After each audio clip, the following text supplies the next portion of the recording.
ओम शांति। ओम शांति। आज 14 अक्टूबर 2024। आज बाबा ने मीठी मधुर मुरली में कहा कि हमें कैसे संग में रहना है। संग के महत्व पर प्रकाश डाला। दो ही संग होते हैं, एक सत्य संग और एक कुसंग।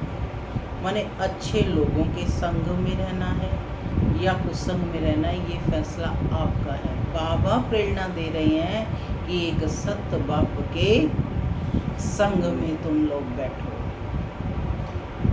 दूसरा बाबा ने कहा कि इस दुनिया के किसी भी मनुष्य को स्पिरिचुअल नहीं कह सकते, कि स्पिरिचुअल तो एक बाप ही है। स्पिरिचुअल का मतलब निराकार, और वो बाप आकर के हम बच्चों को भी पहचान देता है कि तुम भी स्पिरिचुअल हो, निराकार आत्मा हो। इसीलिए बाबा कहते बच्चे देही अभिमानी भव, वरदान दे रहे हैं ना कि अपने को आत्मा समझ मुझ निराकार बाप को याद करो। सुनते हैं आज के डायरेक्ट ईश्वरीय महावाक्य। ओम शांति। बाबा कहते मीठे बच्चे, hear no evil, see no evil. यहाँ तुम सत्संग में बैठे हो। तुम्हें मायावी कुसंग में नहीं जाना। कुसंग लगने से ही संशय के रूप में घुट के आते हैं। क्या कहा बाबा ने? हियर नो इविल माने बुरा ना देखो, बुरा ना सुनो, बुरा ना बोलो, बुरा ना सोचो, बुरा ना करो। तो बाबा कहते यहाँ तुम सत्संग में बैठे हो, तुम्हें मायावी कुसंग में नहीं जाना है। कुसंग लगने से ही संशय के रूप में घुट के आते हैं। आज की मुरली से प्रश्न है, इस समय किसी भी मनुष्य को स्पिरिचुअल नहीं कह सकते। क्यों नहीं कह सकते? स्पिरिचुअल क्यों नहीं कह सकते? बाप की याद में नहीं रहते, माने खुद को ही नहीं जानते, देह के बान में रहते हैं। सुनते हैं बाबा का उत्तर। बाबा कहते क्योंकि सभी देह अभिमानी हैं। देह अभिमान वाले स्पिरिचुअल कैसे कहला सकते हैं? स्पिरिचुअल फादर तो एक ही निराकार बाप है, जो तुम्हें भी देही अभिमानी बनने की शिक्षा देते हैं। सुप्रीम का टाइटल भी एक बाप को ही दे सकते हैं। बाप के सिवाय कोई भी सुप्रीम कहला नहीं सकते। ओम शांति। माना मैं आत्मा शांत स्वरूप हूँ, शांति मेरा स्वधर्म है। बाबा कहते मीठे बच्चे अब घर वापस जाना है। बाबा कहते ओम शांति। बच्चे जब यहाँ बैठते हो तो जानते हो बाबा हमारा बाबा भी है, टीचर भी है और सतगुरु भी है। तीन की दरकार रहती है, माने जीवन में भी तीन की ही दरकार रहती है। पहले बाप, फिर पढ़ाने वाला टीचर, और फिर पिछाड़ी में गुरु करते हैं। माने जब 60 वर्ष के हो जाते हैं तो गुरु करते हैं। यहाँ याद भी ऐसे करना है, क्योंकि नई बात है ना। बेहद का बाप भी है, बेहद का माना सबका, बेहद का मतलब है सबका, सबका माना सब आत्माओं का। यहाँ जो भी आएंगे कहेंगे कि यह स्मृति में लाओ।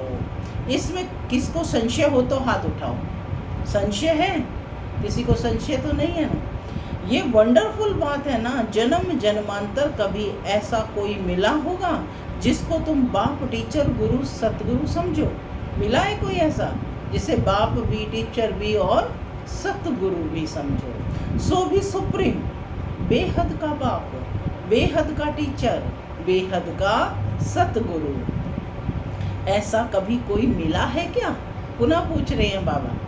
सिवाय इस पुरुषोत्तम संगम युग के कभी मिल ना सके। वो भी स्पष्ट कर रहे हैं बाबा कि केवल पुरुषोत्तम संगम युग पर ये तीनों रूप में बाप मिलते हैं। इसमें कोई संशय हो तो हाथ उठावे। दोबारा पूछ रहे हैं बाबा, किसी को संशय है तो हाथ उठाओ। यहाँ सब निश्चय बुद्धि होकर बैठे हैं। मुख्य है ही यह तीन। कौन कौन? बाप, टीचर और सतगुरु। तो बेहद का बाप नॉलेज भी बेहद की देते हैं। बाप भी बेहद का है तो नॉलेज भी बेहद की देते हैं। बेहद की नॉलेज तो ये एक ही है।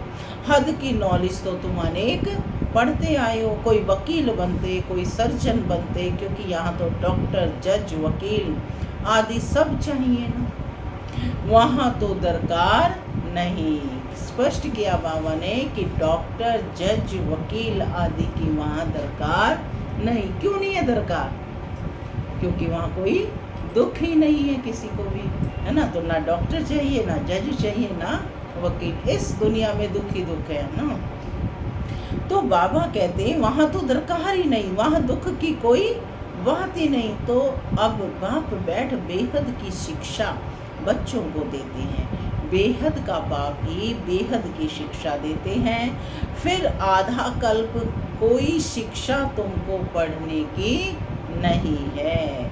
एक ही बार शिक्षा मिलती है जो 21 जन्मों के लिए फलीभूत होती है। फलीभूत अर्थात उनका फल मिलता है। वहाँ तो डॉक्टर, बैरिस्टर, जज आदि होते नहीं। यह तो निश्चय है ना, बरोबर ऐसा है ना, निश्चय है ना कि वहाँ ऐसे नहीं होंगे। वहाँ दुख होता नहीं, कर्म भोग होता नहीं। बाप कर्मों की गति बैठ समझाते हैं। वे गीता सुनाने वाले क्या ऐसे सुनाते हैं क्या? पूछ रहे हैं बाबा। बाप कहते हैं मैं तुम बच्चों को राजयोग सिखाता हूँ। उसमें तो लिख दिया है श्री कृष्ण भगवान उवाच, परंतु वह है दैवी गुणों वाला मनुष्य। शिव बाबा का तो कोई नाम धरते नहीं। शिव बाबा तो कोई नाम धरते नहीं, उनका दूसरा कोई नाम नहीं। बाप कहते हैं मैं ये शरीर लोन लेता हूँ।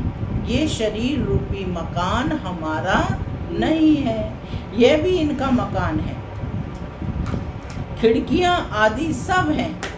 आंखें क्या है? खिड़कियाँ हैं। तो बाबा कहते हैं इस मकान में सब कुछ है। तो बाप समझाते हैं मैं तुम्हारा बेहद का बाप अर्थात सभी आत्माओं का बाप हूँ। पढ़ाता भी हूँ आत्माओं को। इनको कहा जाता है स्पिरिचुअल फादर अर्थात रूहानी बाप। और कोई को भी रूहानी बाप नहीं कहेंगे। यहाँ तुम बच्चे जानते हो यह बेहद का बाप है। अब स्पिरिचुअल कॉन्फ्रेंस हो रही है। वास्तव में स्पिरिचुअल कॉन्फ्रेंस तो है ही नहीं। वह तो सच्चे स्पिरिचुअल हैं नहीं, माने खुद को निराकारी स्थिति में ही नहीं स्थित करते मानते, तो फिर स्पिरिचुअल कॉन्फ्रेंस कैसे है? देही अभिमानी हैं सब। कैसे हैं? देही अभिमानी है। बाप कहते हैं बच्चे देही अभिमानी भव। देह में रहने वाली आत्मा देही। देह का अभिमान छोड़ो। ऐसे थोड़े ही किसको कहेंगे, माने जो जैसा होगा वही वैसे बनने की प्रेरणा देगा। स्पिरिचुअल अक्षर सभी डालते हैं। आगे सिर्फ रिलीजियस कॉन्फ्रेंस कहते थे, आजकल तो स्पिरिचुअल कहते हैं ना। स्पिरिचुअल का कोई अर्थ नहीं समझते हैं। स्पिरिचुअल फादर अर्थात निराकारी फादर। तुम आत्माएं हो स्पिरिचुअल फादर, स्पिरिचुअल बच्चे। तुम आत्माएं हो स्पिरिचुअल बच्चे। स्पिरिचुअल फादर आकर तुमको पढ़ाते हैं। ये समझ और कोई में हो ना सके। बाप खुद बैठ बतलाते हैं कि मैं कौन हूँ। अपना परिचय दे रहे हैं कि मैं कौन हूँ। गीता में ये नहीं है। मैं तुमको बेहद की शिक्षा देता हूँ। इसमें वकील, जज, सर्जन आदि की दरकार नहीं, क्योंकि वहाँ तो एकदम सुख ही सुख है। दुख का नाम निशान नहीं होता। यहाँ फिर सुख का नाम निशान नहीं है। इसको कहा जाता है प्राहे लोभ। सुख तो कागविष्टा समान है। जरा सा सुख है तो बेहद सुख की नॉलेज दे कैसे सकते हैं। पहले जब देवी देवताओं का राज्य था तो सत्यता 100% थी, अभी तो झूठ ही झूठ है। यह है बेहद की नॉलेज। तुम जानते हो यह मनुष्य सृष्टि रूपी झाड़ है, जिसका बीज रूप बाबा कहते मैं हूँ।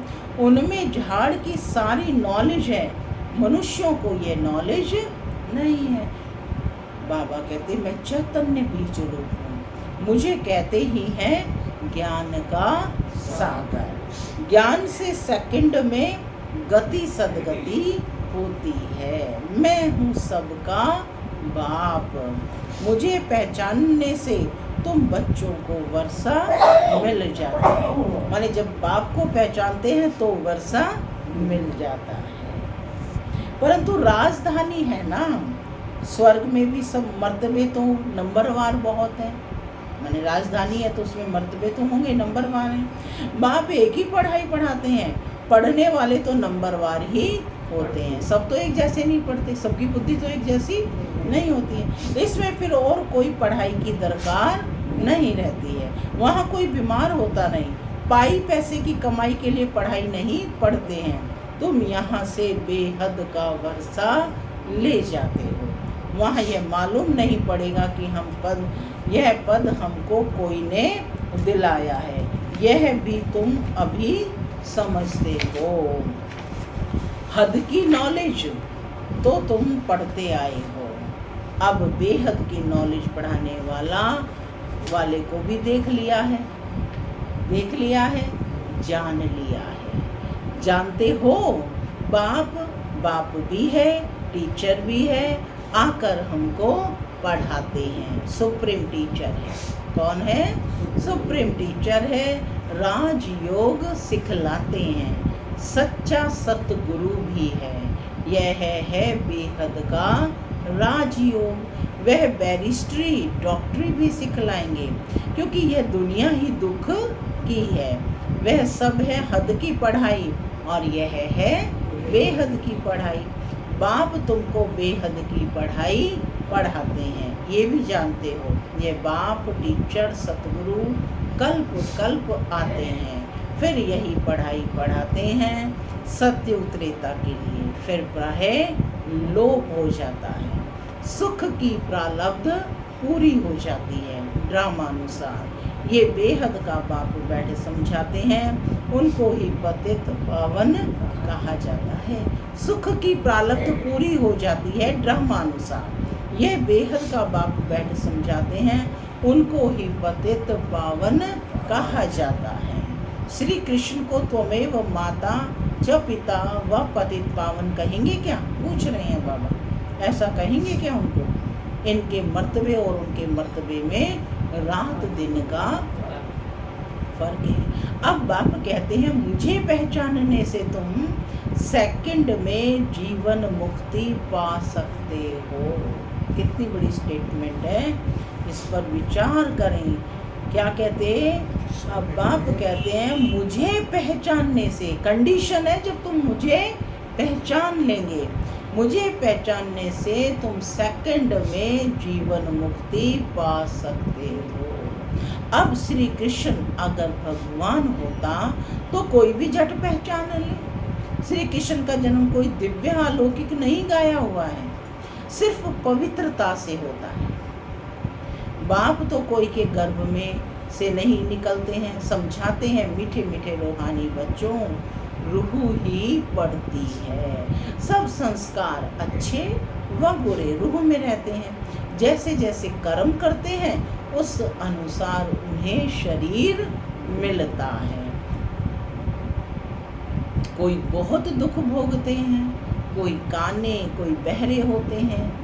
कहेंगे पास्ट में ऐसे कर्म किए, माने जैसे कर्म करते हैं उस अनुरूप शरीर मिलता है, जिसका ये फल है।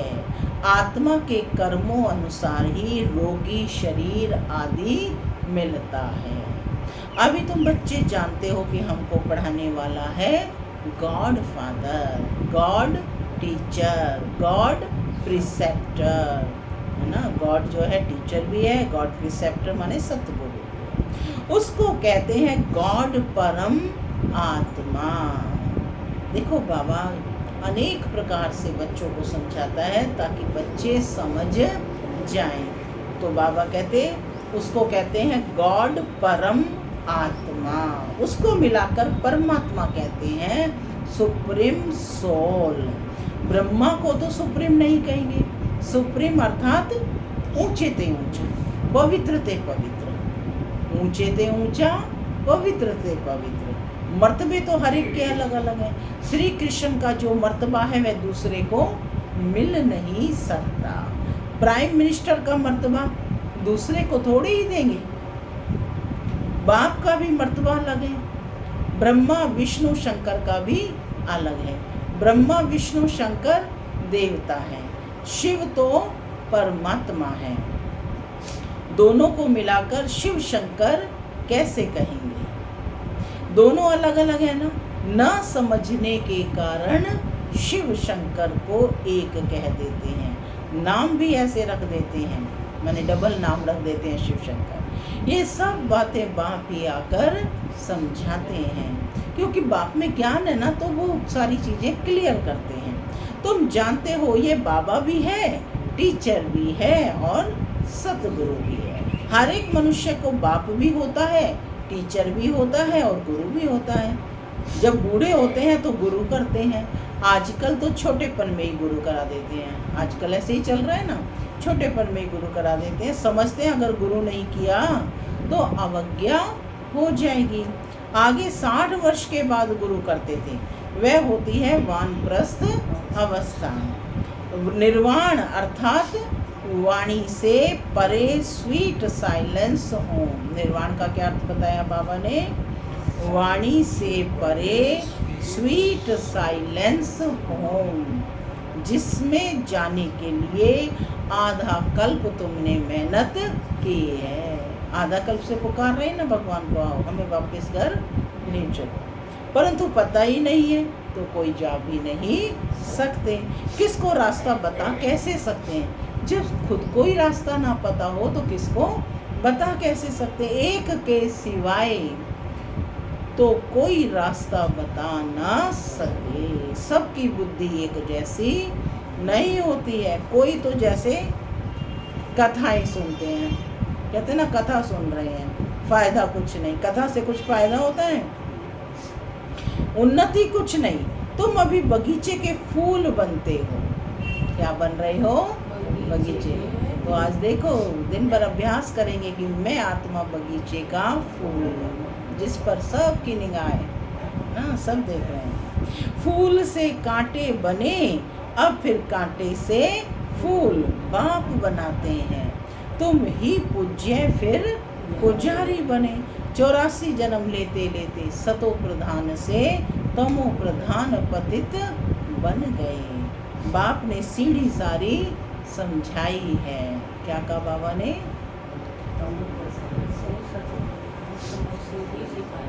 बाप ने सीढ़ी सारी समझाई है। कितने जन्मों की सीढ़ी है? 84 जन्मों की सीढ़ी है ना। कब सतो प्रधान से तमो प्रधान उतरते हुए कैसे आई, वो सारी सीढ़ी बाप ने समझाई है। अब फिर पतित से पावन कैसे बनते हैं ये किसी को भी पता नहीं है। गाते भी हैं, हे पतित पावन आओ, आकर हमको पावन बनाओ। फिर पानी की नदियाँ सागर आदि को पतित पावन समझ क्यों जाकर स्नान करते हैं। गंगा को पतित पावनी कह देते हैं, परंतु नदियाँ भी कहाँ से निकली हैं? कहाँ से निकली हैं? सागर से ही निकलती है ना। यह सभी सागर की संतान है, तो हर एक बात अच्छी रीति समझने की होती है। यहाँ तो तुम बच्चे सत्संग में बैठे हो। कहाँ बैठे हो? सत्संग माने सत बाप के संग में। बाहर कुसंग में जाते हो तो तुमको बहुत उल्टी बातें सुनाएंगे, फिर ये इतनी सब बातें भूल जाएंगे। उनकी बातों का इन्फ्लुएंस हो जाता है, फिर ये बातें भूल जाती हैं। कुसंग में जाने से गुटखा खाने लग पड़ते हैं। गुटखा खाना माना संशय बुद्धि बन पड़ते हैं। संशय का तब मालूम पड़ता है, परंतु ये बातें तो भूलनी नहीं चाहिए। बाबा हमारा बेहद का बाबा भी है, टीचर भी है और पार भी ले जाते हैं तो सतगुरु भी है। इस निश्चय से तुम आए हो। वह सभी हैं जिस्मानी लौकिक पढ़ाई, लौकिक भाषाएं, और यह है अलौकिक। बाप कहते हैं मेरा जन्म भी अलौकिक है। मैं लोन लेता हूँ, पुरानी जुत्ती लेता हूँ, सो भी पुराने ते पुरानी, सबसे पुरानी यह जुत्ती है। जुत्ती किसको कहा है? शरीर को कहा है। ये पुराने ते पुरानी जुत्ती है, माने ब्रह्मा के तन को बाबा कह रहे हैं। बाप ने जो लिया है इसको लॉन्ग बूट कहते हैं। ये कितनी सहज समझने की बात है। ये तो कोई बोलने की नहीं है, परंतु माया इतनी सहज बातें भी भुला देती है। बाप बाप भी है, बेहद की शिक्षा देने वाला भी है, और जो और कोई दे ना सके। बाबा कहते हैं भल जाकर देखो कहाँ से मिलती है, सब है मनुष्य, वह तो ये नॉलेज देना सके। माने कि कहीं और से ये नॉलेज मिलती है तो जाकर देखो, वहाँ पर भी बैठकर देखो। लेकिन बाबा कहते हैं ये नॉलेज कोई मनुष्य दे ना सके। भगवान एक ही रथ लेते हैं जिसको भाग्यशाली रथ कहा जाता है, जिसमें बाप की प्रवेशता होती है। पद्मा पद्म भाग्यशाली बनाने, किस लिए प्रवेशता होती है? पद्मा पद्म भाग्यशाली बनाने। बिल्कुल नजदीक का दाना है बाबा के, बिल्कुल नजदीक का दाना है। ब्रह्मा सो विष्णु बनते हैं, शिव बाबा इनको भी बनाते हैं, तुमको भी इन द्वारा विश्व का मालिक बनाते हैं।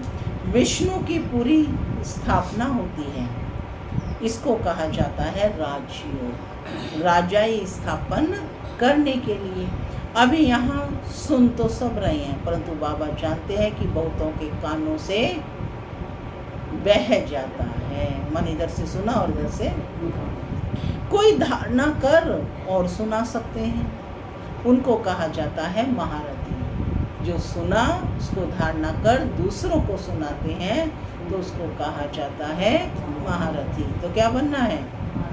महारथी।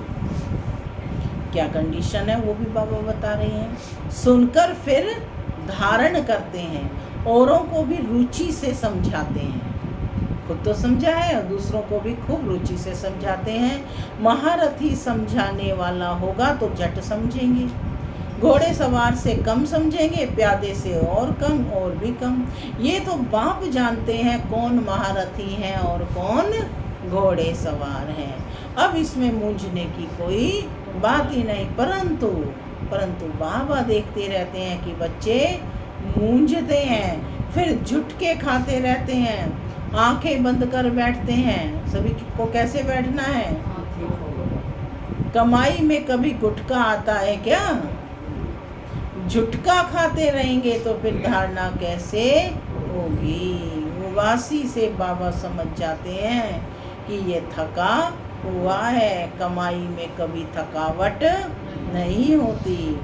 उबासी है उदासी की निशानी, उबासी है उदासी की निशानी। कोई ना कोई बात के घुटके अंदर खाते रहने वाले को उबासी आती है, माने अंदर ही अंदर सोचता रहता है। अभी तुम बाप के घर में बैठे हो, कहाँ बैठे हो? तो परिवार भी है, टीचर भी बनते हैं, गुरु भी बनते हैं रास्ता बताने के लिए। मास्टर गुरु कहा जाता है। तो अब बाप का राइट हैंड बनना है। मास्टर गुरु कहा जाता है ना बच्चों को, तो कहते हैं अब बाप का क्या बनना है तुम्हें? Right hand. मैं कौन हूँ? बाप का राइट हैंड हूँ, जो बहुतों का कल्याण कर सकते हैं। राइट हैंड माने सहयोगी। धंधे सभी में है नुकसान। ध्यान से सुनेंगे बाबा क्या कह रहे हैं। धंधे सभी में है नुकसान, बिगैर धंधे नर से नारायण बनने के। यदि हम नर से नारायण बनने के कार्य में रुचि नहीं लेते तो अन्य सब धंधे नुकसानकारी है। सभी की कमाई खत्म हो जाती है। नर से नारायण बनने का धंधा बाप ही सिखलाते हैं। तो फिर कौन सी पढ़ाई पढ़नी चाहिए? कौन सी पढ़ाई पढ़नी चाहिए? जिनके पास बहुत धन है वह समझते हैं स्वर्ग तो यहाँ ही है। बापू गांधी ने राम राज्य स्थापन किया। अरे दुनिया तो ये पुरानी तमो प्रधान है ना, और ही दुख बढ़ता जाता है। इनको राम राज्य कैसे कहेंगे?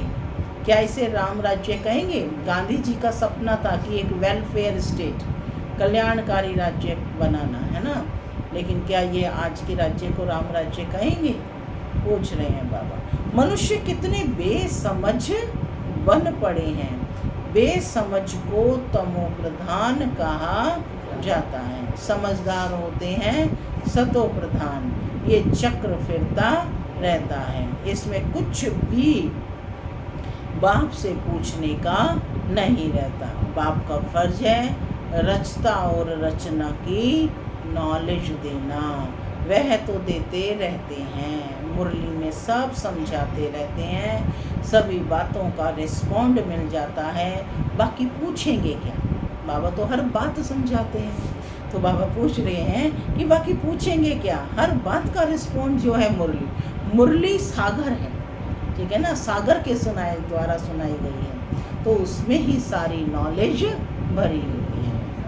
बाप के सिवाय कोई समझा ही नहीं सकते, तो पूछ भी कैसे सकते? ये भी तुम बोर्ड पर लिख सकते हो कि एवर हेल्दी एवर वेल्दी 21 जन्मों के लिए बनना है तो आकर समझो।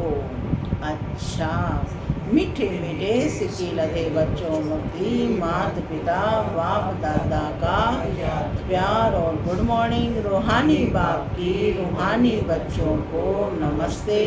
हम रूहानी बच्चों की रूहानी माता पिता दादा को याद प्यार गुड मॉर्निंग और नमस्ते। सदा रहो हंसते बनो फरिश्ते। धारणा के लिए मुख्य सार। पहला, बाप जो सुनाते हैं उसे सुनकर अच्छी तरह धारण करना है। दूसरों को रुचि से सुनाना है। एक कान से सुन दूसरे से निकालना नहीं। कमाई के समय कभी उबासी नहीं लेनी है। दूसरा, बाबा का राइट हैंड बन बहुतों का कल्याण करना है। नर से नारायण बनने और बनाने का धंधा करना है।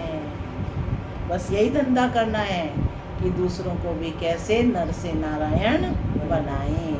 आज का वरदान है, किसी के व्यर्थ समाचार को सुनकर इंटरेस्ट बढ़ाने की बजाय फुल स्टॉप लगाने वाले परमत से मुक्त भव। किसी के व्यर्थ समाचार को सुनकर इंटरेस्ट बढ़ाने के बजाय फुल स्टॉप लगाने वाले परमत से मुक्त भव। कई बच्चे चलते चलते श्रीमत के साथ आत्माओं की परमत मिक्स कर देते हैं। जब कोई ब्राह्मण संसार का समाचार सुनाता है तो उसे बहुत इंटरेस्ट से सुनते हैं। कुछ नहीं सकते और सुन लेते हैं तो वह समाचार बुद्धि में चला जाता है, फिर टाइम वेस्ट होता है। इसलिए बाप की आज्ञा है, सुनते हुए भी नहीं सुनो। अगर कोई सुना भी दे तो आप फुल स्टॉप लगाओ। जिस व्यक्ति का सुना उसके प्रति दृष्टि व संकल्प में भी घृणा भाव नहीं हो तब कहेंगे परमत से मुक्त। स्लोगन है,